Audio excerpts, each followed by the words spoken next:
Okay, hello फिलास, हम वापस यहाँ पे आ चुके हैं। राइट, सबसे पहले थैंक्स फॉर योर सपोर्ट, है ना। जो आपको चाहिए था, जो आप चाह रहे थे, हम कोशिश कर रहे हैं। एंड आपके regular thanks for regular suggestion. हम बेहतरीन इम्प्रूवमेंट कर रहे हैं, धीरे धीरे हम स्ट्रेंथन होते जाएंगे।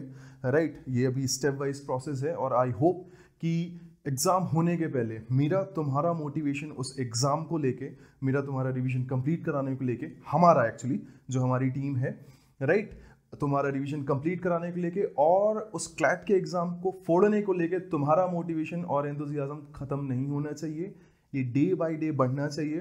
Right, for that you have to work hard. Right, proper खाना पीना खाएं, घर में रहें, डोंट गेट फ्रस्ट्रेटेड, खूब सारा मोटिवेट होकर पढ़ाई करें। And regular suggestions are always welcome so that we can improve and deliver best we can for you. Right, so एक सजेशन ये भी था कि सर अपन करंट अफेयर्स पढ़ने का मोड थोड़ा सा चेंज कर सकते हैं क्या। तो एक्सपेरिमेंटल बेसिस में हम एक दूसरे मोड पे आए हैं। उस मोड का मतलब है हम फ्लो चार्ट या फिर फैक्ट फाइल पहले लिख के फैक्ट फाइल के साथ जुड़ेंगे। तुम्हें नोट्स बनाने में आसानी होगी और मुझे समझाने में भी मेहनत ज़्यादा नहीं लगेगी। राइट, आपको तो पता है मैं मेहनत सिर्फ जिम में करना पसंद करता हूँ, आप पहले से ही जानते हैं। राइट, सो लेट्स कम, हम किस चीज़ पे बात करने वाले हैं, कैसी बात करने वाले हैं। आज हम बात करने वाले हैं G7 समिट जो अगस्त 2019 फ्रांस में हुई थी। ठीक, ये बताना इसलिए ज़रूरी है कि बिल्कुल एक अच्छा ऑब्जेक्टिव क्वेश्चन बनाया जा सकता है इस चीज़ पे कि जो G7 समिट है वो किस कंट्री में हुई थी। डेट्स आर नॉट इंपॉर्टेंट, वो तुमसे बिल्कुल एक्सपेक्ट नहीं कर सकते तुम 24 से 26 ऑफ अगस्त का डेट भी रट्टा मार के बैठो। राइट, ये अगर कोई क्वेश्चन पूछना चाह रहा है तो लिटरली उसको एग्जाम पेपर बनाने का ज़्यादा वो नहीं है। You are a 12th class graduate, so be prepared. Location is important कि समिट हुई कहाँ थी। ठीक, now we are talking about an organization, a forum called G7, right. That clearly means कि हमें उसके बारे में पता होना चाहिए क्योंकि current affairs and current affairs से एसोसिएटेड जो स्टैटिक है ये इस बार क्लैट का पैटर्न है ना। सो हम उसी पे आते हैं, हम जरा G7 की जेनेसिस या इंट्रोडक्शन पे जाने की कोशिश करते हैं कि ये है क्या। बच्चे लोग, ये जो G7 है एक्चुअली दुनिया के 7 सबसे पावरफुल और इन्फ्लुएंशियल इकोनॉमी का एक फोरम, इकोनॉमीज का एक फोरम है जो दुनिया में इकोनॉमिक स्टेबिलिटी, इकोनॉमिक क्राइसिस ना आए, इकोनॉमिक स्टेबिलिटी बनी रहे और इकोनॉमिकली वर्ल्ड पैरेलली अच्छे से ग्रो कर पाए, इसके लिए बैठक करते हैं। डिपेंडिंग अपॉन द कंट्रीज या लोकेशन, इनकी जो मेंबर्स हैं, मेंबर्स कंट्रीज में ही होती है मेजोरिटी, और मेंबर कंट्रीज को ही उनको हेड बना दिया जाता है एंड ऑल दोस थिंग्स, है ना। सो वो उस चीज को लीड करते हैं बिंदास, और यही काम ये करते आ रहे हैं ना। सबसे पहले इनकी मीटिंग हुई थी ग्रुप ऑफ 5 से, G5 या ग्रुप ऑफ 5 से 1973। भाई साहब एक चीज ध्यान रखना कि ये जो ओरिजिन है उसका, उसके पीछे रीजन है 1973 का ऑयल क्राइसिस। सबसे पहले फाइनेंशियल मिनिस्ट्रियल लेवल की जो पर्टिकुलर मीटिंग है वो अरेंज हुई। 75 में वापस बात की गई कि हमें क्या करना है। 76 में फर्स्ट ऑफिशियल मीटिंग हुई, किसके साथ, कहां पे, यूएस पोर्टो रिको में, है ना। 1975 first meeting, don't forget this, the first meeting of G7। अच्छा, G5 से यहां पे G7 हो चुकी थी, क्लियर हो रही है। कौन थे फर्स्ट G5, मोस्ट प्रॉब्ली ऐसा क्वेश्चन नहीं पूछेंगे, है ना। सो G7 की पहली मीटिंग 1976 यूएस, उसके बाद ये कंटिन्यूस मिलते रहे, इन्होंने इकोनॉमिक स्टेबिलिटीज एंड दूसरी चीजों को डिस्कशन में कंटिन्यू रखा। And by the end of 1991, है ना, जब यूएसएसआर डिसइंटीग्रेट हो गया 15 स्टेट्स में, Russia plus 14 other states, right, तब इनका जो मोड ऑफ ऑपरेशन था वो भी चेंज हुआ। एज यू कैन सी यहाँ पे बहुत सारी इकोनॉमीज या almost majority economies capitalism based थी। यूएसएसआर सोशलिस्ट इकोनॉमी का केस था, राइट। 1998 में वो G7 जो है वो G8 में कन्वर्ट होता है और रशिया मिल जाता है, right. Now G8 continuous meeting करते रहते हैं, उस इकोनॉमिक स्टेबिलिटी को, वो economic development all over world, इन सब को प्रॉपर्ली डिस्कस करते रहते हैं। लेकिन 2014 में हमारे Russian president, right, Vladimir Putin, right, इन्होंने एक बढ़िया काम कर दिया। ये काम ये कर दिया कि इन्होंने यूक्रेन से क्रीमिया का एनेक्सेशन कर दिया, राइट। क्रीमियन जो टेरिटरी थी वो यूक्रेन से छीन ली, एनेक्स कर दी, और इसके लिए G8 से रशिया को सस्पेंड कर दिया गया। From then to now this is G7+1 actually, right. G7 members में जो बन जाते हैं तो हमें पता होना चाहिए कि Germany, US, France, UK, Canada, Japan, Italy, ये रेगुलर 7 मेंबर्स हैं। एंड साथ में यूरोपियन यूनियन को ये अपना एक, क्या कहना चाहिए, कजन भाई मानते हैं मेंबरशिप के फॉर्म में, कि हाँ वो भी एक इंक्लूडिंग मेंबर होता है। दैट इज वाई इसको अपन G7+1 के नाम से जानते हैं, राइट। सो ये रहा G7+1 या G7 का इंट्रोडक्शन, जिससे आपको अच्छे अच्छे स्टैटिक क्वेश्चन पूछे जा सकते हैं। अब ये हो गया उसकी जेनेसिस। अब अपन आ जाते हैं G7 2019 में कि एग्जैक्टली हुआ क्या। फ्रांस में भाई साहब सभी लोग बैठे, फ्रेंच प्रेसिडेंट ने हमारे प्रधानमंत्री नरेंद्र मोदी को भी बुलाया और हम वहां पहुंचे भी, राइट। हमने अपना पक्ष रखा, हमने अपना पॉइंट ऑफ व्यू रखा कि हम क्या चाहते हैं, कैसा चाहते हैं, राइट। ये सब उनकी भाषण की बात है, हम भाषण पर नहीं, हम अपने करंट अफेयर्स पे स्ट्रिक्ट करते हैं, राइट। सबसे पहली चीज जो इंपॉर्टेंट थी वो थी फ्रांस और यूएस के बीच एक मुद्दा जो अटका हुआ था लड़ाई के लिए, उसका मतलब था GAFA, this is a tax, right. GAFA tax काफी न्यूज में था, सो बी प्रिपेयर्ड कि ये क्वेश्चन अगर आ जाए तो आपको पता होना चाहिए गाफा का मतलब क्या है। This is Google, Amazon, Facebook, Apple, है ना। ये अमेरिकन कंपनीज हैं जिसके ऊपर फ्रांस ने कुछ अपना टैक्स लगाया। टैक्स एक सब्जेक्टिव क्वेश्चन होगा, कैसा टैक्स लगाया डजंट मैटर, वो नहीं पूछेंगे, अपना ऑब्जेक्टिव एग्जाम है। GAFA tax was one of the particular topic जो टॉक में था, वहां पे बात करने के लिए था। पैरेलली जो उस टाइम पे सबसे ज्यादा इंपॉर्टेंट टॉपिक था, जिसके बारे में सबसे ज्यादा बात हुई, that was Amazon rain forest fire. Amazon earth का लंग 20% ऑक्सीजन प्रोडक्शन करता है, दुनिया का सबसे बड़ा रेन फॉरेस्ट है, उससे गुजरने वाली जो रिवर है, उसके बीच से निकलने वाली river Amazon river is world's largest river in terms of water volume. And वहां पे एक रेन फॉरेस्ट में आग लगना, उसका ना बुझ पाना, that definitely attracted all over the climate activist, कि उन्होंने इसके ऊपर नजर, उनके ऊपर जो अपना व्यू पॉइंट था वो रखा। और चूंकि आप 7 सबसे इन्फ्लुएंसिंग इकोनॉमीज की मीट की बात कर रहे हो, तो वहां पे भी सबसे ज्यादा टॉप टॉपिक था। इन्होंने $20 मिलियन का एक पूरा का पूरा फंड क्रिएट किया अमेजन रेन फॉरेस्ट फायर के लिए। एंड पैरेलली क्रिटिसिज्म किया ब्राजीलियन प्रेसिडेंट का, राइट। जब अपन अमेजन रेन फॉरेस्ट की बात कर रहे हैं तो क्या हम इसके आगे एक टॉपिक और ऐड कर सकते हैं, that is Australian Bush fire, right. ये भी एक बहुत ज्यादा वो था, ये तुम्हारे लिए आगे आने वाले महीनों में होगा, लेकिन अगर तुम नोट्स बनाना चाहते हो तो यू आर वेलकम, राइट। हो सकता है क्लाइमेट एक्शन समिट में अमेजन रेन फॉरेस्ट और ऑस्ट्रेलियन बुश फायर का एक पर्टिकुलर आर्टिकल पूछ के तुम्हें दोनों क्वेश्चन पूछ ले, यू आर वेलकम, है ना, राइट। सो आप ये समझे कि ये भी आपका एक टॉपिक होगा जो आप पढ़ेंगे। अमेजन रेन फॉरेस्ट अच्छा खासा वो था। ब्राजीलियन प्रेसिडेंट की तरफ से कुछ नेगेटिव कमेंट्स भी गए थे फ्रेंच प्रेसिडेंट को लेके, है ना, वो अपन नहीं डिस्कस करेंगे, वो नेताओं के अपने चोचले होते हैं। Now, the third most top topic in that particular summit was the US-China trade war. हम इसको separate discussion करने वाले हैं, so be prepared. US-China trade war के थ्रू जो दुनिया में इकोनॉमिक अनस्टेबिलिटी आ रही है ना, तो वो जो अनस्टेबिलिटी है उसके लिए बात की गई। Third, UAE, one of the member जो कि इनवाइटेड मेंबर्स में से एक था, राइट, उन्होंने ब्रेक्जिट के लिए एक बेटर डील ऑफर की थी। सो बी प्रिपेयर्ड। ब्रेक्जिट तो हम जनवरी 31 डेफिनेटली ब्रेक्जिट डे मनाया जाता है, तो हम ब्रेक्जिट के बारे में डिटेलिंग में पढ़ेंगे, बट मेक श्योर कि ये टॉपिक बात किए गए थे। हांगकांग, क्या चाइना हांगकांग में उसी टाइम से बहुत ज्यादा इन्वॉल्वमेंट दिखा रहा था? अभी के टाइम पे तो उन्होंने एक बिल पास कर दिया है, आएंगे अपन उसके महीने में, राइट। सो हांगकांग के लिए जो ब्रिटिश चाइना जो पर्टिकुलर ट्रीटी थी 84-86 की, इसके बीच में उन्होंने की थी, 84 से स्टार्टिंग मानते हैं, उस पर भी बात करने की कोशिश की गई। ये मोस्ट टॉक्ड टॉपिक थे उसमें, क्योंकि वो उस टाइम पे अवेलेबल थे किसमें, करंट इवेंट्स में। उसके बाद इंडिया फ्रांस का रिलेशन बताने की जरूरत है क्या? राफेल हो, एंटी टेररिज्म हो, साइबर सिस्टम हो, राइट, कल्चरल हो, रिसर्च एक्सचेंज प्रोग्राम हो, इन सब में इंडिया फ्रांस जो है वो भाई भाई है, राइट। ये दोनों के दोनों ब्रो कोड्स फॉलो करते हैं। ओके, नाउ लास्ट थिंग जो इंपॉर्टेंट है वो ये है कि जनता जो उसमें मिली थी, लीडर्स जो मिले थे, उन्होंने G8 के G7 के वापस एक्सपेंशन की बात की, रशिया को वापस लेने की बात की, राइट। तो दीज आर दी टॉपिक जो स्टैटिक करंट अफेयर्स दोनों के फॉर्म में है। You must know the leaders of France and India, right. ये जरूरी है क्योंकि फ्रांस के थ्रू हम इनवाइटेड थे, है ना। And these are the points जो करंट उसमें इवेंट में थे। तो अगर इन पे कोई क्वेश्चन बनता है तो be prepared. I guess we have discuss all the questionnaires, right, and this is the topic that we are calling G7।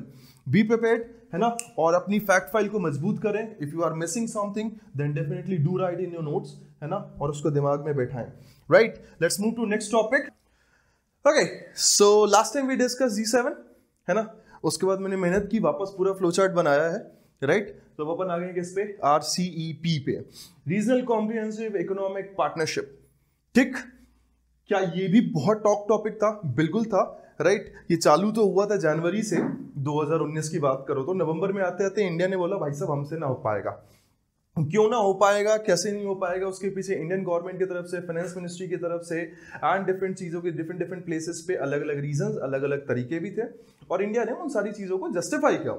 They made every single point justified why they can not join RCEP, that is regional comprehensive economic partnership, right. जरा genesis में चले आते हैं। सबसे पहले RCEP is a free trade agreement, that is FTA, right. Now FTA is a simple concept, बड़े उससे बता देता हूं मैं हूं, बोर्ड है, लाइट है, कैमरा है, स्टैंड है, राइट। हम ट्राइपॉड स्टैंड है ना अंग्रेजों, राइट। अपन सबने मिलके बैठक जमाई, बैठक जमाने के बाद लाइट ने बोला, बोले बाबा अपन क्या करते हैं, we just make trade between us easily available to all, कि अगर इसकी कोई कंपनी है तो वो मेरे घर में ट्रेड अच्छा कर पाए, मेरी कंपनी इस बोर्ड में अच्छी ट्रेड कर पाए, जे कैमरा हर जगह अच्छा ट्रेड कर पाए, राइट। एंड इसका सबसे अच्छा एग्जांपल तुम देख सकते हो यूरोपियन यूनियन का।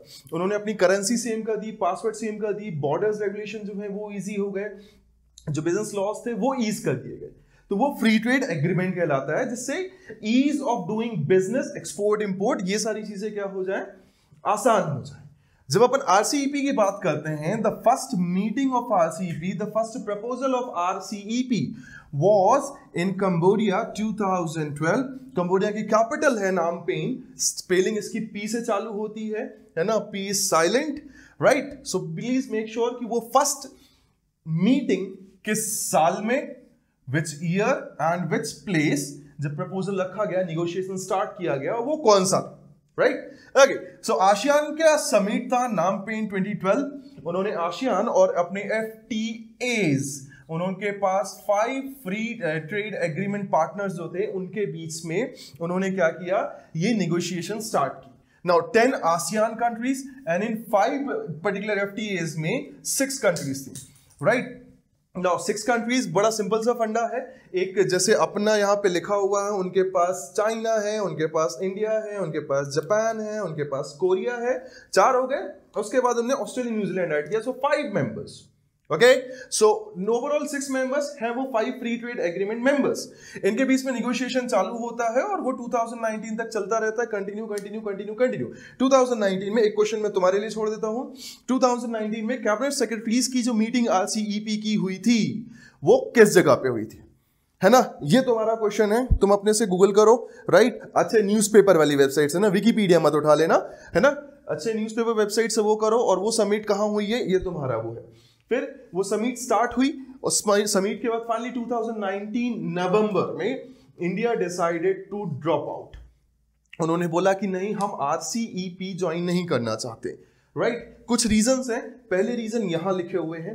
इंडिया के कुछ मेजर फ्री ट्रेड एग्रीमेंट्स जो हैं, उन्होंने जो साइन कर रखे हैं, उसमें ये पर्टिकुलर जो फ्री ट्रेड्स हैं वो हैं, जैसे नंबर 1 सार्क से रिलेटेड एसोसिएटेड जो साफ्टा है, south Asian association for regional cooperation, इसका जो फ्री ट्रेड एग्रीमेंट है, south Asian free trade agreement, SAFTA, है ना। इनका नाफ्टा से कोई लेने देने नहीं है, क्योंकि ये साउथ एशियन है, और NAFTA stands for north American free trade agreement, जिसमें US, कनाडा, मैक्सिको है, डिफरेंस, ठीक है, राइट। फिर इंडिया और आसियान के बीच में इंडिविजुअल फ्री ट्रेड एग्रीमेंट है, इंडिया कोरिया, साउथ कोरिया के बीच में फ्री ट्रेड एग्रीमेंट है उनका अपना पर्सनल, और इंडिया का जापान के साथ भी एक पर्सनल फ्री ट्रेड एग्रीमेंट है।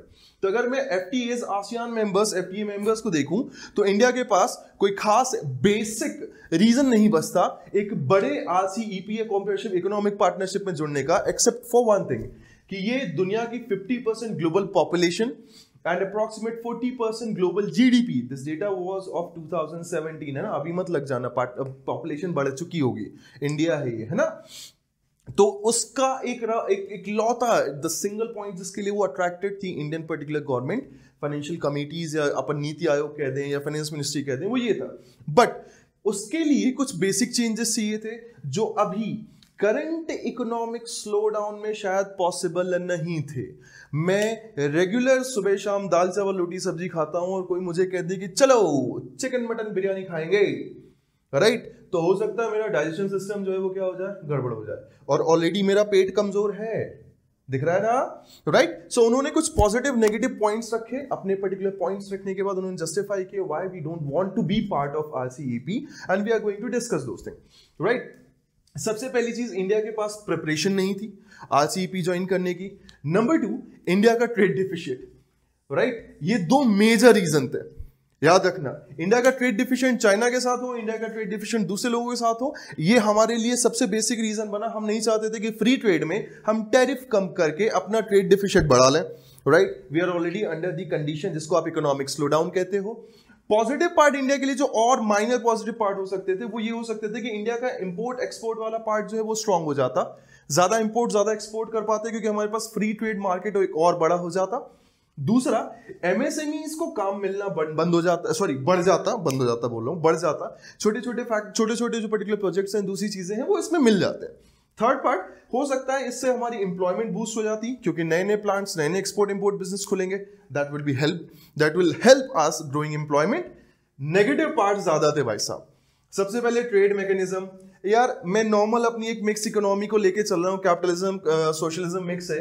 सडनली मैं एक फ्री ट्रेड एग्रीमेंट साइन कर दूं जो 50% पॉपुलेशन 40% जीडीपी उठा के बैठी हुई है, हमें अपना पूरा ट्रेड मैकेनिज्म क्या करना पड़ेगा, चेंज करना पड़ेगा, जिसको तुम ज्यादा ब्रॉडर वे में समझ सकते हो second generation economic reforms, right. Thanks to doctor Manmohan Singh, VP Singh 1991, वो जो हमारा इकोनॉमिक रिफॉर्म्स था इसमें हमने ग्लोबलाइजेशन को एक्सेप्ट किया था, गले लगाया था, राइट। तो हमें उस फ्री ट्रेड मैकेनिज्म में जाने के लिए एक सेकंड जनरेशन इकोनॉमिक रिफॉर्म की जरूरत थी, जैसे in general logically third generation बोलना चाहिए, है ना। अभी अपने पास कंडीशन नहीं है और डॉक्टर मनमोहन सिंह भी नहीं है राइट। और अभी अपनी कंडीशन, जोक्स अपार्ट, कंडीशन नहीं बना सकते। फिर हमारा प्यारा पड़ोसी देश चाइना, राइट, ये ऑलरेडी हमें बहुत सारा एक्सपोर्ट करता है, हम इससे बहुत इंपोर्ट करते हैं। इसके साथ हमारा ट्रेड डिफिशिएट जो है वो $53 बिलियन का है, जो हमारे फॉरेक्स पे, हमारी इकोनॉमी पे काफी अच्छा तगड़ा इफेक्ट देता है, हम उसे नहीं बढ़ा सकते। फोर्थ, अपने पास जो पर्टिकुलर सर्विस सेक्टर है हमें उस पर मेजर रिफॉर्म करना पड़ेगा और वो हमारे लिए एक बहुत मुश्किल काम हो सकता था अभी के लिए। तो इंडिया ने बोला हम आरसीईपी से अभी ड्रॉप आउट करते हैं, राइट। मिनिस्टर लेवल, जो executive chief level of state head होते हैं उसके लेवल पे भी जाके, है ना। और उन्होंने बोला कि इन सारे पॉइंट्स की वजह से हम अभी कंडीशन में नहीं है कि हम रीजनल इकोनॉमिक कॉम्प्रिहेंसिव पार्टनरशिप जो है उसको क्या करें, ज्वाइन करें। तो उन्होंने क्या डिसाइड किया, ड्रॉप आउट करने का। ध्यान रखना, आरसीईपी की डिबेट 2012 से चालू हुई, इंडिया के लिए 2019 में खत्म हो चुकी है, अनऑफिशियली ऑफिशियली दोनों, लेकिन कंटिन्यू कोशिश की जा रही है कि भाई साहब हमारे साथ आ जाओ। तो अगर इसके बाद में जनवरी फरवरी में तुम्हें एक बार याद दिलाऊं जैन फेब के करंट अफेयर्स में कि तुम ये एक बार याद कर लो, उसके साथ ऐड कर लो, तो बुरा मत मानना, वो तुम्हारा काम होगा, राइट। छोटी छोटी पॉइंट वो तुम ऐड करते जाओगे। So this was regional economic comprehensive partnership, जिसपे हमने ये देखा कि इंडिया किस लेवल पे एक्सेप्ट कर पाया और क्यों वो ड्रॉप आउट हो गया, right. I hope you got it. And जो भी फैक्ट फाइल थी, है ना, ये हो मेंबर्स, याद रखना 5 FTAs लिखा होता है लेकिन मेंबर 6 हैं, है ना। तो ये चीजें जो है वो आपको रेगुलर आपके नोट्स में होने चाहिए और आप तैयार रहेंगे कि समिट कहां हुई या दूसरी चीजें कहां हुई, है ना। सो आई होप नेक्स्ट टॉपिक की तरफ अपन बढ़ेंगे। नेक्स्ट टॉपिक अपना इसी से रिलेटेड होगा, वो होगा इंडिया का इकोनॉमिक स्लोडाउन, इंडियन गवर्नमेंट के थ्रू लिए गए स्टेप्स कितने कारगर। फिर हमारे भाई साहब आ जाएंगे कोरोना जी, राइट। उसके बाद उन्होंने क्या उन स्टेप्स को वो किया, right. For me, from being my side, चलो बेहतरीन, कोरोना गो कोरोना। नेक्स्ट टॉपिक के लिए मिलते हैं, right. So this is like 2:33 AM। कोई चाय पिएगा? जूडी हो गई, है ना। तो अपन अभी इस पे बात नहीं करेंगे, राइट। और मांग भी मत लेना, मैं बीच बीच में तुम्हें पीता रहूंगा और तुम्हें दूंगा भी नहीं। आई मेक श्योर कि तुम चिढ़ते रहो। ओके, सो लास्ट पर्टिकुलर जो टॉपिक था उस पर अपन ने डिस्कस किया था क्या, आरसीईपी, और हमने वहां पे बोल दिया था कि भाई साहब इकोनॉमिक स्लोडाउन जो है वो मोस्ट टॉपिक में से एक होगा, है ना। सो अपन अगले टॉपिक की तरफ आ चुके हैं, वो है इंडिया का इकोनॉमिक स्लोडाउन। भाई साहब अगस्त सितंबर जुलाई, जून जुलाई अगस्त सितंबर नवंबर तक ये पूरा की तरह से, मतलब एक्चुअली अगस्त के बाद कुछ और टॉपिक बात करने को मिल गए थे जनता को, लेकिन उसके पहले तक ये था कि जो रिसेशन है इंडिया में वो आ चुका है ना। सो अपना अगला टॉपिक जो है वो है इकोनॉमिक स्लोडाउन, ठीक। 2019 जो फाइनेंशियल ईयर 2018-19 का जो पर्टिकुलर रिपोर्ट आरबीआई ने पब्लिश किया, उसमें आरबीआई ने इंडियन इकोनॉमिक कंडीशंस को बोला इकोनॉमिक स्लोडाउन, है ना, जरा इकोनॉमिक स्लो डाउन को समझने की कोशिश करते हैं, कैसे ये पर्टिकुलर रिसेशन से अलग होता है एंड ऑल। अगर लगातार 2 या 3 क्वार्टरली जो है फाइनेंशियल ईयर की, उसमें हमारी ग्रोथ रेट जो है जो ऊपर जा रही है वो अगर कम हो जाए, राइट, पहले 5 थी, 5 से 4.5 हो जाए, फिर 4 हो जाए, स्टिल ग्रोथ कंटिन्यू है, बट क्या प्रॉब्लम हो गई है, ग्रोथ रेट पहले से क्या हो गई है, कम हो गई है, राइट। तो इस कंडीशन को अपन बोलते हैं इकोनॉमिक स्लो डाउन। ये रिसेशन से कैसे अलग है, रिसेशन में जो ग्रोथ होती है या तो 0 हो जाती है या नेगेटिव हो जाती है ना, तो उसको अपन रिसेशन बोल देते हैं। So I hope you clear with the meaning of economic slow down, you clear with the difference between slowdown and recession. तो इसको सबसे पहले क्लियर करना जरूरी था। हम मीडिया के परसेप्शन से नहीं, हम टेक्निकल टर्म के परसेप्शन से देखेंगे, है ना। सो जो लेफ्ट विंग मीडिया कुछ और कहेगी, राइट विंग मीडिया कुछ और कहेगी, मीडिया नहीं, हम एक्सपर्ट्स के जो एडिटोरियल्स होते हैं, राइट। एक बढ़िया एडिटोरियल आया था बिजनेस स्टैंडर्ड्स में, जिसमें लिखा हुआ था कि इंडिया की इकोनॉमिक स्लो डाउन का मेन पर्टिकुलर चेहरा क्या है, what is the current phase, what is the clear phase. तो उन्होंने ये समझाया कि किस तरीके से स्लो डाउन जो होता है, राइट, वो स्लो डाउन 2 तरीके का होता है। एक होता है साइक्लिक, दूसरा होता है स्ट्रक्चरल। तो जब हम स्ट्रक्चरल स्लो डाउन की बात करते हैं तो हम सीधे तौर पे साइक्लिक स्लो डाउन जो होता है उसका एक डीपर वर्जन देखते हैं। साइक्लिक स्लो डाउन का सीधा मतलब है अपनी इकोनॉमिक पॉलिसीज में, अपने पर्टिकुलर फाइनेंशियल जो पर्टिकुलर चीजें जो इकोनॉमिक पॉलिसीज के चेंज होते हैं उसमें फाइनेंशियल कंडीशंस एंड दूसरी चीजें चेंज होती हैं, है ना। तो उसके चक्कर में क्या होता है कि कई बार जो इन्वेस्टमेंट है, जो पैसा है, जो लिक्विड है, जो मार्केट कंडीशंस है वो चेंज होती हैं और हम स्लो डाउन में जाते हैं। ये साइक्लिक होता है जैसे जैसे पॉलिसीज चेंज होगी। स्ट्रक्चरल, उसका ज्यादा डीप रूटेड मीनिंग हो जाता है कि ये ज्यादा खतरनाक वर्जन बन जाएगा। तो ये this can move to recession, but इसको संभाला जा सकता है by taking certain steps, right. कई बार इकोनॉमिक पॉलिसीज को पूरा रिव्यू करने की जरूरत पड़ जाती है, कई बार आधे में काम हो जाता है। नाउ क्यों हुआ, रीजन क्या है, reason behind this is private consumption. भाई साहब, प्राइवेट कंजम्पशन जो है कम हो गया। जब प्राइवेट कंजम्पशन कम हो जाएगा दैट मींस लोगों को पैसे की जरूरतें कम हो जाएंगी या पैसा लेना अपन कम कर देंगे। दूसरा, लोगों की सेविंग्स कम हुई है। लोग प्राइवेट कंजम्पशन तो कम कर रहे हैं लेकिन प्राइवेट खर्चा बढ़ाने की कोशिश कर रहे हैं, वो सेविंग्स कम कर रही है। दोनों एक अपोजिट चीजें हैं, लेकिन हम इकोनॉमिक टर्म पे नहीं जाते। बस ऐसा समझो कि जो आरबीआई ने अपनी रिपोर्ट दी थी ना, उसमें बोला था सेविंग्स कम हुई है। मैं सेविंग करता हूं, मैंने बैंक में डाले 10 लाख, सॉरी अपन थोड़ा बढ़ा के बोलेंगे 10 करोड़ रुपीज एक साल में, राइट। उस 10 करोड़ को बैंक यूज करेगी एक दूसरे बंदे को लोन देने के लिए, जो उस लोन से इन्वेस्टमेंट करेगा या उससे नया इंफ्रास्ट्रक्चर या नई एम्प्लॉयमेंट, नई चीजें जनरेट करेगा जिससे इकोनॉमी को बूस्ट मिलेगा। मैं सेविंग करूं ही नहीं तो बैंक लोन ज्यादा दे पाएगा क्या? नहीं। ये दूसरा रीजन। तीसरा, लोग इन्वेस्टमेंट के तरीके बदल गए हैं, राइट। डिमोनेटाइजेशन के बाद से जो कंडीशंस हैं, जीएसटी के आ जाने से उनके तरीके बदल गए हैं, तो उसको एक्सेप्ट करने में मार्केट को थोड़ा सा टाइम लग रहा है। So this is the reason why economic slow down occurs, है ना। ये पूरा का पूरा जो पर्टिकुलर पार्ट है वो साइक्लिक है। अब उसके लिए गवर्नमेंट ऑफ इंडिया ने क्या किया, राइट, उस पे आते हैं। ठीक, सबसे पहले सरप्लस पैकेज जो आरबीआई ने ऑफर किया, किसको? गवर्नमेंट को दिया, राइट। एक कमेटी बैठाई गई former governor general of Reserve Bank of India में। मुझे बताओ रसोड़े में नहीं, वो रसोड़े में कौन नहीं, मुझे बताओ कि उस कमेटी का हेड कौन था। ये तुम्हारा होमवर्क है ना, ये ढूंढने के लिए कि उन भाई साहब ने अपनी कमेटी की रिपोर्ट में बताया, क्या बताया? सिंपल बोला, आरबीआई के पास उन्होंने बोला कि धूम मचा के पैसा है ना। आरबीआई पैसे कमाती है एक्चुअली बैंक्स को लोन देके, बाहर इन्वेस्टमेंट करके, गोल्ड के थ्रू, करेंसी एक्सचेंज के थ्रू, डिफरेंट वेज के थ्रू, और उसका हर साल का कुछ जो प्रॉफिट होता है जिसको सरप्लस बोलते हैं, वो हमेशा गवर्नमेंट ऑफ इंडिया को सम परसेंटेज देती है। उन्होंने इस बार वो सरप्लस पैकेज जो है बढ़ाया, गवर्नमेंट ऑफ इंडिया को ज्यादा पैसा दिया। ठीक है, उस कमेटी की रिपोर्ट है, कमेटी का हेड कौन था, ये अपना क्वेश्चन है ना। फिर गवर्नमेंट ऑफ इंडिया ने बैंक मर्ज किए, जो पब्लिक सेक्टर बैंक्स हैं, राइट। सबसे पहले होमवर्क देखते जाओ, है ना भाई साहब, कितने हैं, how many numbers of their, किन किन को इस साल मर्ज किया गया है, कौन कौन से बैंक्स थे जो मर्ज किए गए हैं। पब्लिक सेक्टर बैंक मर्ज करके वो कैपिटल एक इंडिविजुअल बैंक की जो मिला के बनेगा, राइट, उनकी ग्रेविटी एंड साथ साथ उनका जो कल्चरल वो है, क्योंकि कई बार पंजाब नेशनल बैंक, वो भाई साहब पंजाब की बात हो रही है ना, और अपन कर्नाटका वाले में चले जाते हैं यन्नापोड़ा में, तो वो अलग चीज हो जाती है। कल्चरल मिक्सिंग से इन्वेस्टमेंट जो है उसकी डाइवर्सिटी बढ़ती है, तो अपन ने ये कह दिया। ठीक, डेवलपमेंट बैंक, भाई साहब दो टाइप के बैंक हैं, प्राइवेट जो पर्टिकुलर सेटअप होता है, राइट, और जो डेवलपमेंट बैंक होते हैं। डेवलपमेंट बैंक तुम्हें खूब सारा पैसा लोन पे देंगे, कम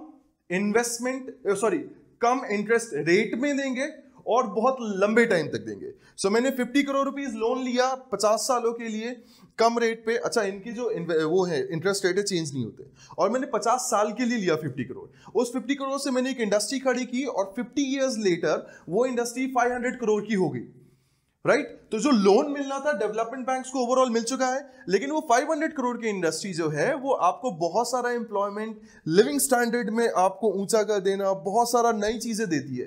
तो ओवरऑल इन डेवलपमेंट बैंक्स का जो अल्टीमेट रिजल्ट होता था वो पब्लिक वेलफेयर होता था। गवर्नमेंट ऑफ इंडिया ने पिछले 20 सालों में, एक्चुअली 20 to 30 ईयर्स कह सकते हो, कई डेवलपमेंट बैंक्स को जो है वो प्राइवेट या पब्लिक सेक्टर बैंक्स में कन्वर्ट करने की क्या कर दी, कोशिश कर दी, जिसके कारण उनके रोल्स इंडिविजुअल सेक्टर्स में वीक हो गए। तो उन्होंने उनके रोल को वापस रीडिस्कवर करने के लिए रिबूट करने का प्रोसीजर रखा। अदर स्टेप्स जो उन्होंने रखे उसमें से एक जो मेजर है वो है आईबीसी, इंसॉल्वेंसी बैंकरप्सी कोड। वो चाहते हैं कि बैंकरप्सी के थ्रू जो पैसा फंसा हुआ सरकार का, जो रिकवर नहीं हो पा रहा है, भाई साहब वो सरकार की अमानत है, दैट इज सरकार's प्रॉपर्टी। वो पैसा अगर जल्दी निकलेगा तो आप डेवलपमेंट में लगा सकते हो, स्लो डाउन से लड़ सकते हो। तो उन्होंने उसके कोड में, उसके प्रोसीजर में चेंज किया।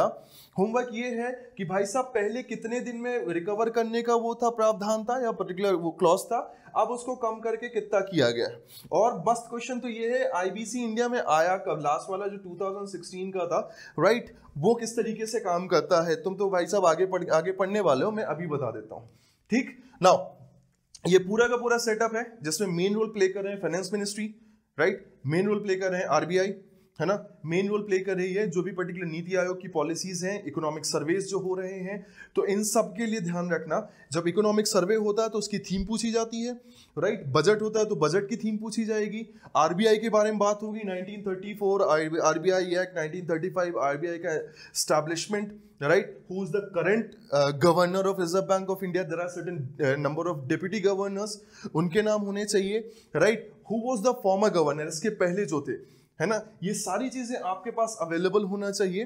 अगर कभी ऐसे क्वेश्चन आए, कंसीडर फॉलोइंग स्टेटमेंट, और आपको इनके मीनिंग पूछे जाए, वो भी क्लियर होनी चाहिए। एक्चुअली एलिट में ऐसे क्वेश्चन फेवरेट हो जाते हैं, है ना, एलिट थोड़ा सा स्टैंडर्ड अच्छा करता है, क्वेश्चन तो अच्छे होते हैं, रिप्रेजेंटेशन भारी होते हैं। क्लियर हो रहा है? तो ये सारे फैक्ट फाइल जो हैं आपके पास आपके नोट्स में होने चाहिए, राइट। अपन मिलते हैं नेक्स्ट वीडियो में। यहां तक के लिए क्लियर रखेंगे, दिसंबर तक का करंट अफेयर्स अपन कमिंग 2-3 वीडियोस में कवर करेंगे, उसके बाद मंथली करंट अफेयर्स में चले जाएंगे जनवरी से, है ना। प्लीज वीडियोस देख के नोट्स, किसी भी सेक्शन के हो, नोट्स पूरा करेंगे, राइट। डोंट मेक इट कि वो पाइल ऑन होता रहे, है ना, और पाइल ऑन होता के बाद फिर आप एट दी एंड ये बोलो सर हो नहीं रहा। दिन भर में बैठ के तुम 50 वीडियो देख के नोट्स नहीं बना सकते। सो हमारी मेहनत, राइट, मेरे दोस्तों की, मेरी टीम की मेहनत, राइट, इसको आप कतई वेस्ट नहीं होने देंगे। क्लियर है? अभी बैठो, वीडियो देखो, पूरन करो, होमवर्क पूरा निपटाओ और नोट्स वो करो, और जितने क्वेश्चन उस महीने के मिलेंगे बिंदास वो करो। नेक्स्ट वीडियो मिलते हैं। Have a great day ahead. तब तक ढूंढो कि रसोड़े में कौन था।